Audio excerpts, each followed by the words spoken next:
नमस्कार। आज चिंतन में चर्चा का विषय है कि माता पिता में संस्कार का प्रवेश कैसे होगा। जब तक माता पिता संस्कारी नहीं होंगे तब तक बच्चे उनका संस्कारी नहीं हो सकता, क्योंकि माता पिता बच्चे का प्रथम गुरु होते हैं और माता पिता से ही बच्चे संस्कार सीखते हैं। इसलिए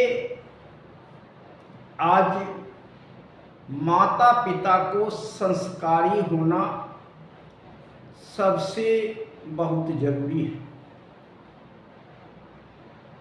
लेकिन सबसे जरूरी है, पिता से भी बहुत जरूरी है माँ को संस्कारी होना। आज माता पिता रूढ़ि विचारधारा से ग्रसित हैं, अंधविश्वास और पाखंड से ग्रसित हैं और उससे वह निकल नहीं रहे। निकलने का कोई विकल्प भी नहीं उनके सामने आ रहा है जिससे उस अंधविश्वास से वह बाहर निकल सके। अभी तक उनके पास न संविधान गया है, न संविधान की कोई विचार उनके सामने आया है और न इतिहास के संबंध में उनको कोई जानकारी है। वह वही लीक पे चल रहे हैं जिस लीक पे माता पिता दादा दादी आते आ रहे हैं, वह उसी लीक पर चल रहे हैं। इसलिए आज का विषय है कि माता पिता संस्कारी कैसे होंगे। उनके संस्कारी होने के लिए माता पिता को क्या करना पड़ेगा। आज एक संत ने कहा कि आज शराबी बहुत खतरनाक है, शराबी होना बहुत खतरनाक है, लेकिन उससे ज़्यादा खतरनाक है पिता को पाखंडी होना, अंधविश्वासी होना, रूढ़िवादी विचार में ग्रसित होना, या शराबी से भी बहुत खतरनाक है। इसलिए आज रूढ़िवादी विचारधारा, पाखंड, अंधविश्वास को माता पिता को त्याग करना पड़ेगा। अगर बच्चे का भविष्य उज्जवल चाहते हैं तो पहले माता पिता को रूढ़िवादी विचारधारा से, अंधविश्वास और पाखंड से बाहर निकलना पड़ेगा। आज ईश्वर के नाम पर जितना पाखंड भारत में चल रहा है उतना कहीं नहीं, और सबसे ज़्यादा ग्रसित लोग बिहार, उत्तर प्रदेश, मध्य प्रदेश के लोग हैं। जहाँ पिछड़ापन ज़्यादा है, और पिछड़ापन का कारण भी यही है, अंधविश्वास, पाखंड। और अंधविश्वास और पाखंड कहाँ से आता है?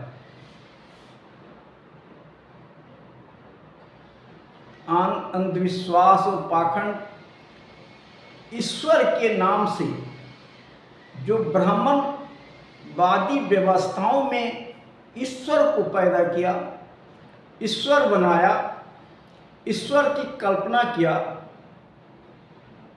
उस कल्पना में ईश्वर के नाम पर यह अंधविश्वास, पाखंड फैलाया गया। ईश्वर के नाम लेकर के ये सब किया गया। अगर कोई एक ईश्वर होते तो हम मान भी लेते, उनमें आस्था भी रखते, लेकिन 56 करोड़ देवी देवता को इस ब्राह्मण पंडितों ने पैदा किया और ग्रंथ के माध्यम से, वेद पुराण के माध्यम से, गीता के माध्यम से इस अंधविश्वास को हमारे सामने परोसा गया। और यह वेद पुराण लिखने वाला ब्राह्मण था, और ब्राह्मण ने ये वेद पुराण लिखा, क्योंकि हम लोगों को पहले पढ़ने लिखने पर पाबंदी थी और कोई हमारे जो पिछड़े दलित आदिवासी को पढ़ने का अधिकार नहीं था। केवल ब्राह्मण ही पढ़ सकता था, वही पढ़ा सकता था। तो इसलिए जो भी ग्रंथों को रचना किया वो पंडितों ने किया, ब्राह्मणों ने किया। और जो उसने रचना किया तो अपने को ऊंचा बना के रखा, अपने को पंडित बना के रखा, और वही पंडित और कुम्हारों मिल करके, पंडित और कुम्हार मिल करके भगवान अर्थात ईश्वर की रचना किया, ईश्वर को बनाया, और हमारे पिछड़े दलित आदिवासी के ऊपर थोप दिया गया, मानने के लिए बाध्य किया गया।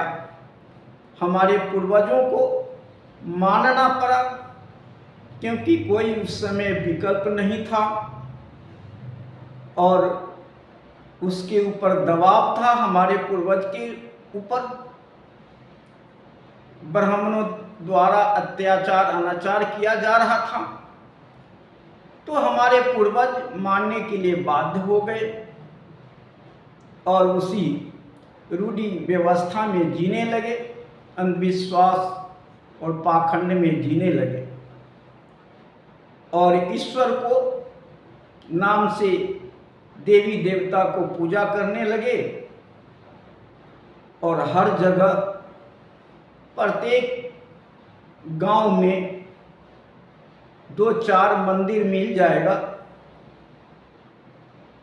और हर जगह आपने देखा कि आस्था का केंद्र बन गया, तीर्थ यात्रा बन गई, और देवी देवताओं को भरमार हो गया। और उस देवी देवताओं पर चढ़ावा चढ़ाने के लिए हमारे समाज के लोग जाता है, और मंदिर बनाने का काम भी हमारे समाज के लोग करता है, और पुजारी ब्राह्मण बन जाते हैं, और पूरे गांव का शोषण शुरू हो जाता है। और हमारे समाज का शोषण इसी रूप में होता आ रहा है, ईश्वर के नाम पर, धर्म के नाम पर। आज बाबा साहब ने, उसके पहले माता सावित्रीबाई फूले, ज्योतिबाई फूले ने बड़ी संघर्ष करके ब्राह्मणवादी को विरोध करके, पाखंड को विरोध करके उन्होंने जो रास्ता हमारे जीवन जीने के लिए बताया, पढ़ने लिखने की रास्ता दिया, और बाबा साहब फिर संविधान में यह अधिकार आप लोगों को दिया। संविधान में समानता का अधिकार है, जीवन जीने का अधिकार है। ये सारे अधिकार आज संविधान में है। बोलने की आज़ादी आपकी है, धर्म मानने की आज़ादी है, कहीं जाने की आज़ादी है, भारत में कहीं बसने की आज़ादी है। तो यह सब आपको संविधान के माध्यम से मिला, यह सब अधिकार संविधान के माध्यम से मिला है। समानता का अधिकार मतलब एक राजनीतिक रूप से एक वोट देने का अधिकार राजा और रंक सबको मिला है। लेकिन बाबा साहब ने एक अधिकार जनता को नहीं दे पाए, वह आर्थिक समानता का अधिकार। आज आर्थिक समानता के अधिकार के लिए देश के जनता जूझ रहा है आर्थिक विषमताओं में। इसलिए जनता को आर्थिक स्वतंत्रता का अधिकार भी मिलनी चाहिए। तो आज हम और आपको संविधान जो दिया है, और संविधान के बदौलत ही आज हमारे बच्चे पढ़ लिख कर के आगे बढ़े हैं, नौकरी में गए हैं, इंजीनियर, ओवरसियर, डॉक्टर सब बन रहे हैं। आज पिछड़ा, दलित, आदिवासी सब समानता के रूप में आ रहा है, लड़ाई अपनी लड़के आ रहा है। लेकिन आज भी वह पाखंड, अंधविश्वास हमारे समाज में व्याप्त है। शिक्षा की आज उनमें कमी है। माता पिता को अब यह समझना होगा कि आज समाज में परिवर्तन आया है, तो हमें सोचने, विचारने और तर्क करने की कोशिश भी करनी चाहिए। हमें मंदिर में जाने से तरक्की मिलेगी या विद्यालय में बच्चे को पढ़ाने से तरक्की मिलेगी, यह दो विचारों में से एक विचारों को चुनना पड़ेगा। आज हमने, हमारे माता पिता ने, बल्कि हम बच्चे से पहले माता पिता, हम उस रूढ़िवादी विचारधारा में चल रहे हैं जिसको छोड़ने की जरूरत है। और छोड़ना, आज बच्चे भी आपको आगे जाके रूढ़िवादी बन जाता है, अंधविश्वासी बन जाता है, क्योंकि बाप ही जिस रास्ते पे चलेगा बेटा उसी रास्ते पकड़ लेता है। पढ़ने लिखने के बाद भी वह चिंतन, मनन और तर्क नहीं कर रहा है कि हमारा विकास कैसे होगा, हम आगे कैसे बनेंगे, हमारा बच्चा MP, MLA, विधायक, जज कैसे बनेगा। आज पिता को इसकी चिंता नहीं है।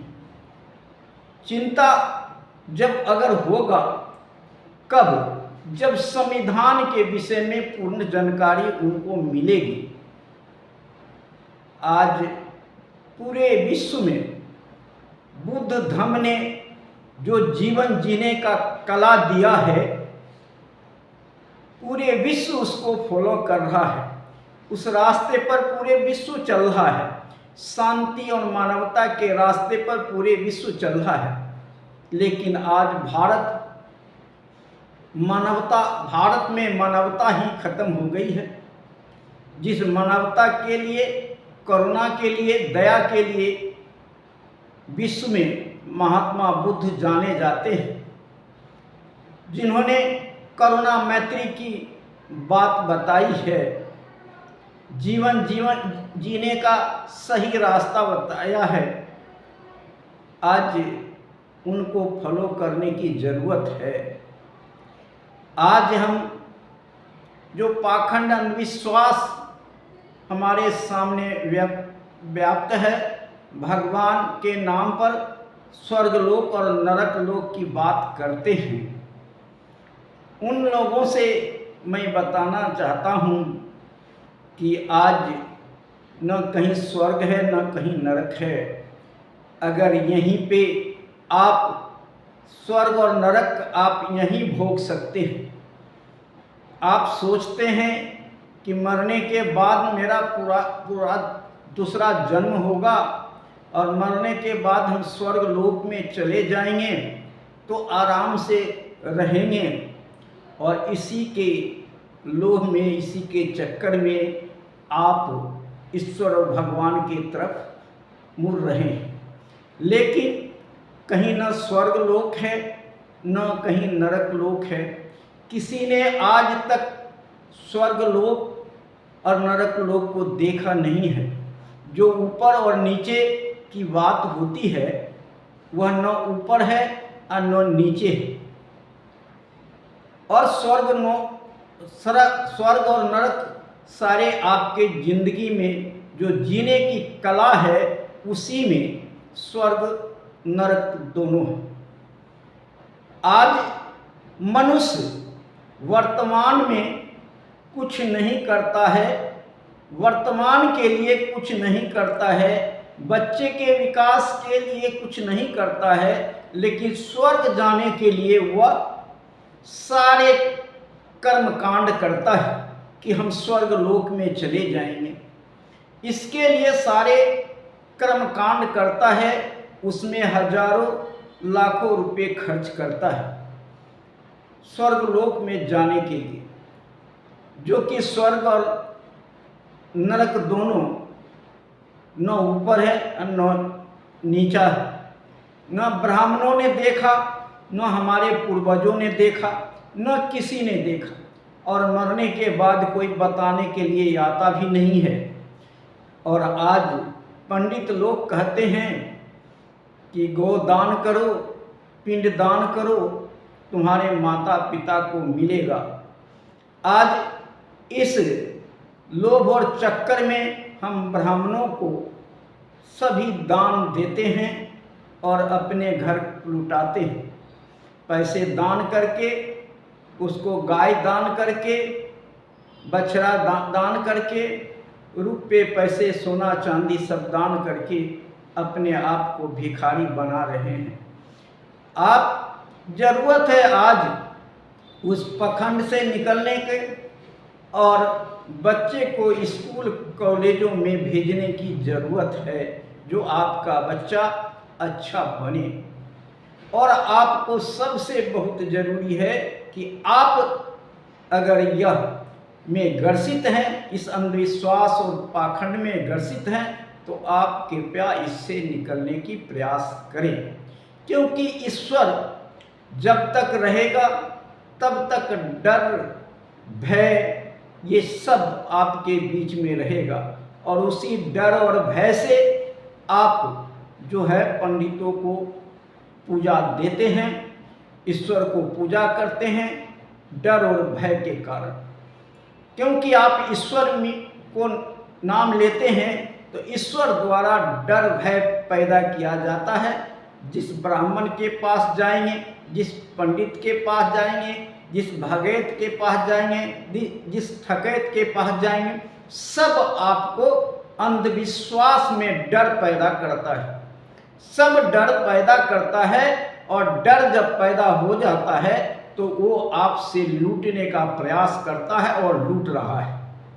इस डर से निकलने के लिए आप शिक्षा के रास्ते को अपनाइए। और ईश्वर कहीं अलग नहीं है, आपके घर में ही माता पिता के रूप में ईश्वर और भगवान सब, ईश्वर और भगवान सब माता पिता के रूप में हैं। भाई बहन जो है आपके परिवार में, आपके पड़ोस में, ये जो मानव है, मानव रूपी ईश्वर को आपको देखना है, समझना है और उसी को आपको सम्मान, इज्जत और सत्कार करना है। मानव को ही इज्जत और सत्कार करेंगे, यही ईश्वर का रूप है। क्योंकि ईश्वर को किसने बनाया? ईश्वर को मानव ने बनाया, मनुष्य ने ईश्वर को बनाया, ईश्वर को पैदा मनुष्य ने किया। तो मनुष्य से बढ़ के कोई नहीं है।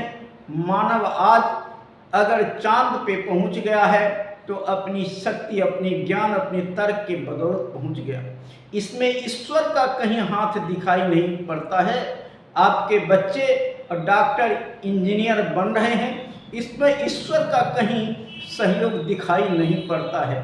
आप रोजगार करते हैं, आगे बढ़ रहे हैं, इसमें कहीं ईश्वर का सहयोग दिखाई नहीं पड़ता है। आप केवल मानते हैं कि ईश्वर ने कुछ कर रहा है, लेकिन जब तक वास्तविकता दिखाई नहीं पड़े, अगर आपके पास 5 कट्ठा जमीन है और ईश्वर को भजन और मनन करने से 6 कट्ठा हो जाए, तो मैं मान लूँ कि आपको ईश्वर ने कुछ दिया है। लेकिन आज तक ईश्वर ने आप लोग कुछ दिया नहीं, और ईश्वर है नहीं तो देगा कहाँ?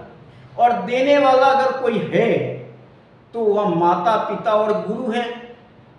आज जो देवता किसे कहते हैं? अब ग्रंथों में भी देवता की बात आता है कि मातृ देवो भव, पितृ देवो भव और गुरु देवो भव, आचार्य देवो भव, अतिथि देवो भव। तो आप इस देवता को छोड़ करके अब फिर ईश्वर को अलग से आराधना और करने की क्या जरूरत है? अगर आपने प्राकृतिक ने सबको बनाया है और सबको प्राकृतिक में ही समा जाना है, और प्राकृतिक को आपको दोहन नहीं करना है, प्राकृतिक को सम्मान करना है। प्राकृतिक को सम्मान करने का अर्थ है कि पृथ्वी पर जितने भी जीव जंतु है उसको सम्मान करना, उसको आदर करना, उसको इज्जत करना।